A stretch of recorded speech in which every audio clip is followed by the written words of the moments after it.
All right, good morning, everybody. It is 4:45. We're talking about fish and eagles this morning with Chef Kev. We're getting you started here with some rain out there already on radar, but as we get into the afternoon, guess what? More showers and storms are possible. Just really classic summertime weather. There's a look at hour by hour as we go through your Tuesday here. Temperatures are going to stay in the mid 80s, so we're not looking at a very hot day, but it's still going to be plenty warm across the area. Live look at radar this morning. You can see some of those showers close to the city. We've got more out here in the Gulf and closer to our coastal areas. So if you're on the boat early this morning, already seeing some showers. We got a shower approaching the east out here, getting towards 510 and the I-10 split there. We've got a shower over the lake, trying to move off towards I-55 and Lake Maurepas. And then we've got a shower up here in Slidell. It moved in and then it really weakened. So not seeing a lot of problems out there with the rain, but you may encounter a shower. Eastern St. Bernard, you got a few light showers down here from Reggio down to Shell Beach, Hopedale, and Wyclowski, and then closer to the Gulf of Mexico in Jefferson, Lafourche, and Terrebonne. We've had a few showers, but notice they are weakening quite a bit. So we don't have anything that's going to cause you big problems, but you may see a little bit of rain out there this morning.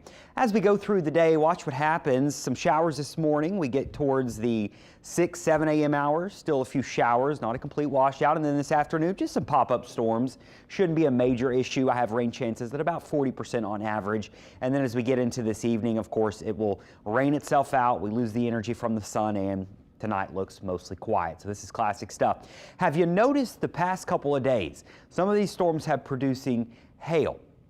Hail isn't something we see a lot down here, especially in the summer months. You have to have the right condition. And what's going on here is there's a big upper level trough, think cold air aloft, that is up in the northeast. And it's just extending enough down here that we've got cold air aloft, at least below freezing. And as these storms grow strong enough, they tap into that freezing air and you get your hail development. So that's why we've been seeing some hail in some of these storms the past couple of days.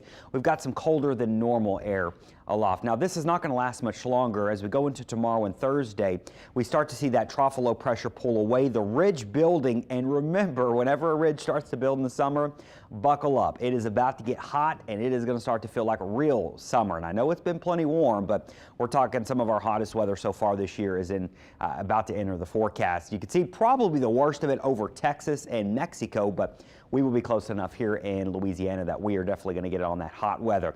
How hot? Well, we're going to be in the low 90s the end of the week. That's fairly normal. It's the middle and early next week. We get into the mid 90s, and I was looking ahead here beyond the 7-day forecast. Some places could get into the upper 90s. I mean, we're talking some heat here.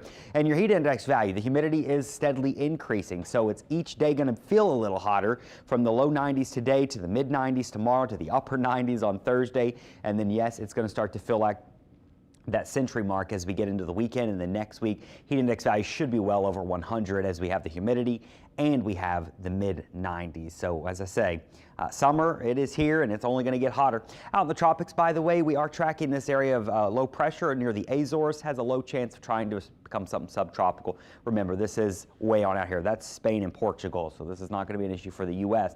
Here back home, you might notice this blob of moisture right off the Yucatan. That moisture is going to get stretched apart and pulled over towards Cuba and the Bahamas. Not expecting it to develop, but that moisture getting shredded that direction towards the northeast with a lot of wind shear. So nothing in the near term is going to be an issue in the tropics. There's your 7-day forecast. It is going to be hot, but it's about to get hotter. We'll be watching also for those afternoon pop-up storms.